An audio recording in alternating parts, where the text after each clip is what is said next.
안녕하세요. HLB가 아필리아의 유럽을 넘어 미국 출시도 준비하고 있다고 합니다. 임상시험 절차에 들어갈 것으로 전해졌다고 하는데요.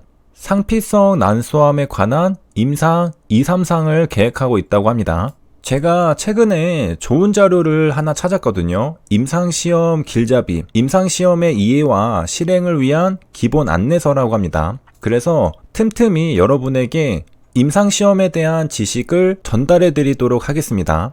최근에 HLB는 강력한 재료들은 거의 다 나온 상태죠. 이후 추가적인 재료들이 나오려면 시간이 좀 걸리고 지금 당장에는 딱히 눈이 띄용 커질 만한 그런 재료들이 나오고 있지는 않습니다. 약간 쉬어가는 타이밍이라고 생각이 되는데요. 이렇게 쉬어갈 때 우리는 필요한 배경 지식들을 쌓아 놓으면서 경쟁력을 갖춰야 하죠. 그래야 남들보다 앞서갈 수 있습니다. 최근처럼 HLB에 어떤 이슈가 생겼을 때 제 영상을 새롭게 시청하시는 또는 오랜만에 시청하시는 분들이 계시는데요. 무슨 말인지 하나도 모르겠다라고 말씀하시는 분들도 계십니다. 그러면서 쉽게 설명해 달라고 요청을 하시는 경우가 많은데요. 그런데 제 입장에서는 그러기가 쉽지가 않습니다. 두 가지 이유가 있는데, 첫 번째는 저와 함께 계속해서 공부해 오셨던 분들은 중복된 내용이기 때문에 지루하고 재미가 없거든요. 바로바로 결론으로 가기를 원하실 겁니다. 그리고 두 번째는 저도 중복된 내용을 다루는 것은 재미가 없습니다. 이미 옛날에 올렸던 내용인데 개인적으로는 같은 말을 반복하는 걸 잘 못하는 것 같습니다. 이 세상에는 어떤 이슈가 있을 때마다 쉽게 핵심 정보들을 빼먹고 싶어하는 사람들이 있습니다. 하지만 지름길은 없고 왕도는 없고 정도만 있을 뿐입니다. 제가 조회수 안 나오는 영상들도 그거 괜히 올린 거 아닙니다. 저는 그때 공부했단 말입니다. 그때 공부했던 자산들이 지금 빛을 발하는 거죠. 차근차근 실력을 쌓아놔야지 나중에 이벤트가 발생했을 때 정확하게 그 이벤트를 해석할 수 있고 이해할 수가 있습니다.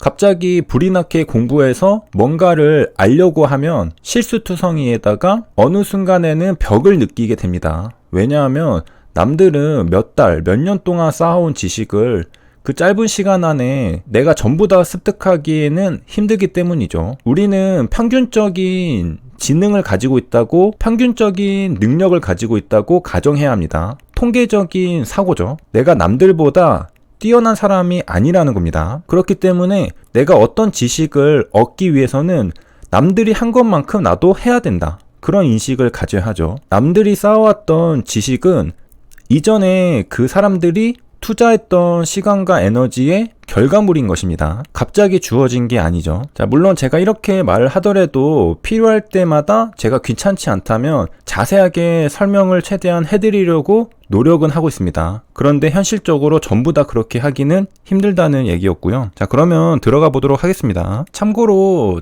저자들의 경력도 상당합니다. 전문가들이 쓴 교재고요.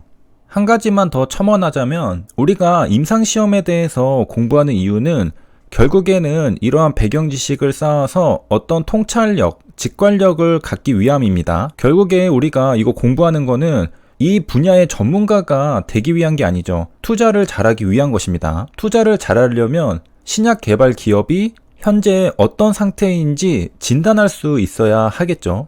그런 것들을 알아야지 내가 매수할지 매도할지 정확하게 판단할 수 있을 것입니다. 어떤 임상시험 결과가 나왔는데 이 결과가 향후에 어떤 미래를 가져다 줄지, 정말 블록버스터로 대대적인 성공을 가져다 줄지, 아니면 시시하게 끝날지, 이런 것을 알기 위해서는 차트 호가창을 넘어서 신약 개발에 대한 전반적인 이해도를 수반한 통찰력을 갖고 있어야 한다는 거죠. 그래서 지금 임상시험을 공부하는 궁극적인 목적은 결국엔 HLB의 리보세라닙, 그리고 더 나아가 HLB 말고도 다른 신약 개발 기업들도 있겠죠. 그런 제약바이오에 투자하기 위한 궁극적인 통찰력을 얻기 위한 것입니다. 그냥 간단하게 용어 하나 정리하고 끝나는 게 아니라 이런 배경 지식을 쌓아서 결국에는 그 직감을 얻기 위한 것입니다. 결국에 이 기업은 잘 되겠다, 안 되겠다, 그런 것들을 알 수 있어야 한다는 거죠. 예를 들어 극단적인 예시를 들면 회사에서는 임상시험 성공 발표를 합니다. 분명히 성공했는데도 향후 기업 가치는 성장하지 못하고 오히려 하락세를 겪을 수도 있습니다. 그런 거는 왜 그럴까? 전체적인 배경을 알고 있어야지 이해할 수 있다는 것입니다.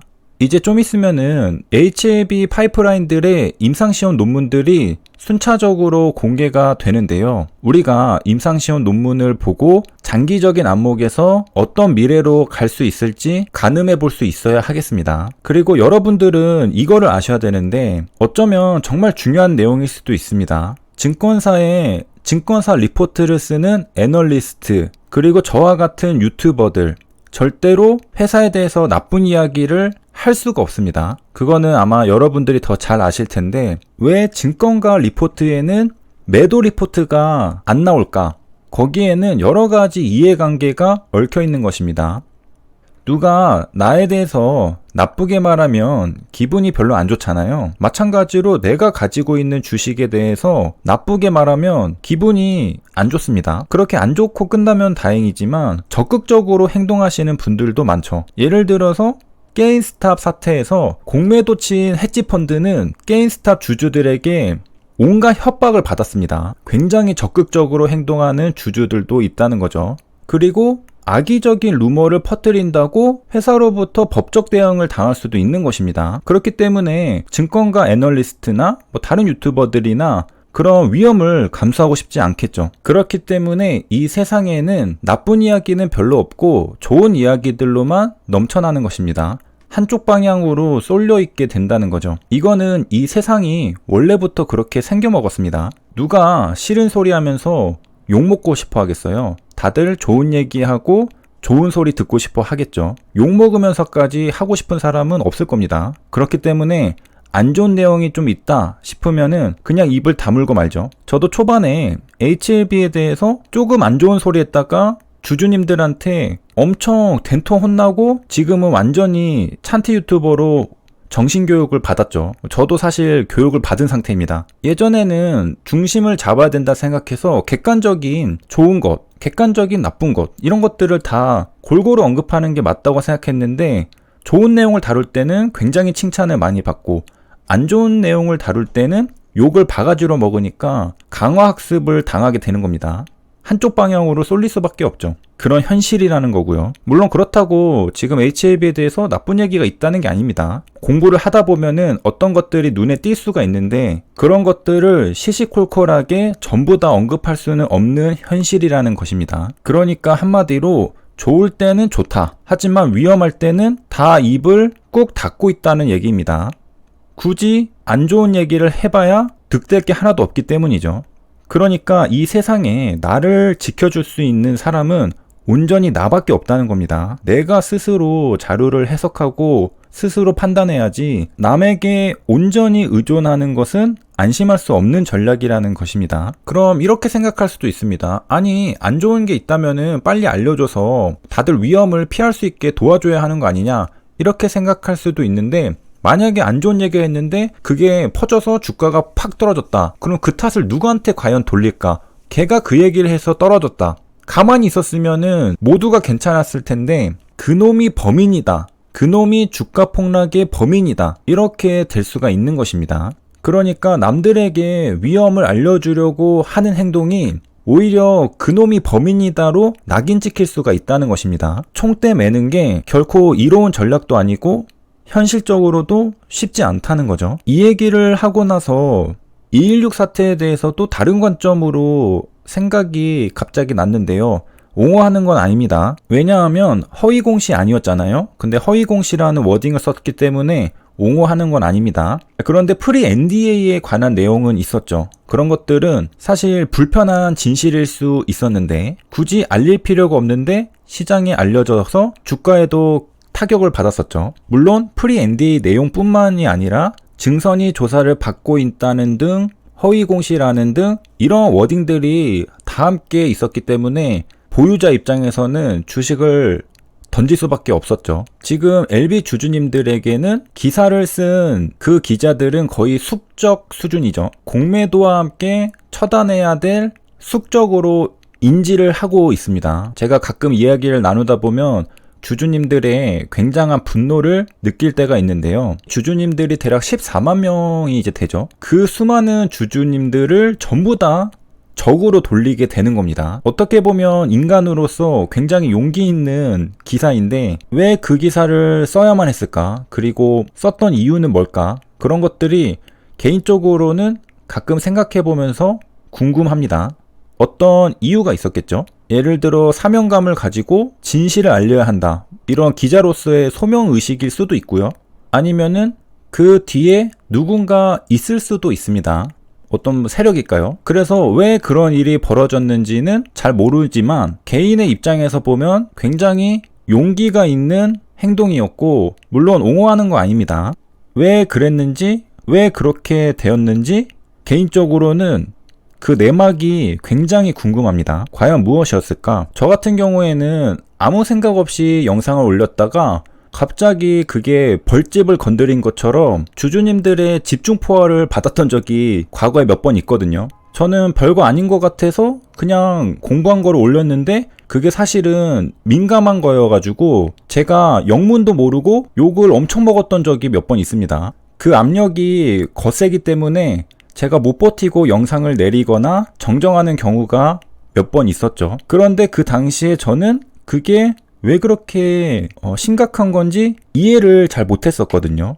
그런데 간혹 예민한 것들이 있습니다. 그런 것들은 제가 주주님들의 반응을 몸으로 체감하면서 아, 이거는 예민한 문제였구나, 그렇게 학습이 되는 거죠. 그러면서 저 나름대로도 이게 왜 예민했을까? 그런 의문점을 가지면서 개인적으로 공부해봤던 그런 적도 있습니다. 그러니까 관점이 다른 거죠. 제 입장에서는 이거는 별거 아닌 것 같은데 주주님들 입장에서는 굉장히 신경 쓰였던 거죠. 그러니까 한마디로 나는 괜찮다고 생각해서 올렸는데 사실은 예민하게 받아들일 수 있었다는 거죠. 그리고 저도 이제는 조금 노련해져서 크게 그런 위험한 내용들은 잘 피해가고 있는데요. 기본적으로 제가 올리기로 결정한 영상이라면 나쁜 내용은 없다고 그거는 믿으셔도 됩니다. 제가 앞에서 설명했던 그 논리대로 말이죠. 제가 굳이 나쁜 얘기를 할 동기가 없잖아요. 하지만 이렇게 생각하시는 시청자님들도 분명히 계실 수 있습니다. 아니, 빅토리님의 객관적인 시각을 듣기 위해서 영상을 시청하는데 한쪽 방향만 얘기해 주시면 저희는 누구를 믿고 의지하나요? 이렇게 말씀하실 수도 있는데요. 일단은 첫 번째는 저를 믿고 의지하시면은 같이 물릴 수 있다는 것을 말씀을 드리고요. 제가 주식 투자를 생각보다 잘 못합니다. 그리고 두 번째는 제가 없어도 여러분 스스로 해석할 수 있도록 빡세게 공부시켜 드리도록 하겠습니다. 그렇게 되면 굳이 제가 없어도 제가 말하지 않아도 충분히 아실 수 있을 겁니다. 그리고 잘 생각해보면 이런 상태가 훨씬 유리합니다. 왜냐하면 어떤 위험이 발생했을 때 그 순간 모두가 다 그 위험을 알게 된다면 어떻게 될까요? 순간적으로 투매가 발생하겠죠. 너도 나도 던지려고 할 겁니다. 이번에 2.16 사태처럼 말이죠. 하지만 어떤 위험이 발생했는데 아직 사람들은 잘 모른다. 나만 그 위험을 미리 눈치를 챈 거죠. 그러면 나는 좋은 가격에 먼저 매도 칠 수 있습니다. 엄청 유리하죠. 만약에 공개적으로 모두가 다 그 위험을 한순간에 인지하게 된다면 절대로 좋은 가격에 매도할 수가 없습니다. 이미 주가는 폭락해 있기 때문이죠. 그렇기 때문에 여기서 핵심은 어떤 위험이 발생했을 때 그 위험을 남들은 모르고 내가 먼저 알아야 된다는 소리입니다. 그러기 위해서는 남들보다 뭐라도 조금 더 알아야 된다는 건데 그 공부를 제가 시켜드리겠다는 겁니다. 그러면 굳이 걱정할 필요는 없겠죠? 중심도 잡을 수 있고 말이죠. 어쩌다가 이야기가 산으로 갔는데요. 이 문서를 한 글자도 못 읽었네요. 이런 날도 있는 거죠. 이번 영상은 이렇게 올리고 다음 시간에 시간이 되면은 한번 또 보도록 하겠습니다. 이번에 아필리아 임상시험 한다고 해서 연결해서 공부를 해보려고 했던 건데 패스하겠습니다. 그리고 딱히 세 줄 요약할 것도 별로 없는 것 같아서 생략하고 마치도록 하겠습니다. 하루 마무리 잘 하시고 오늘 하루도 고생 많으셨고 도움이 되셨길 바라며 여기까지 시청해주셔서 감사합니다.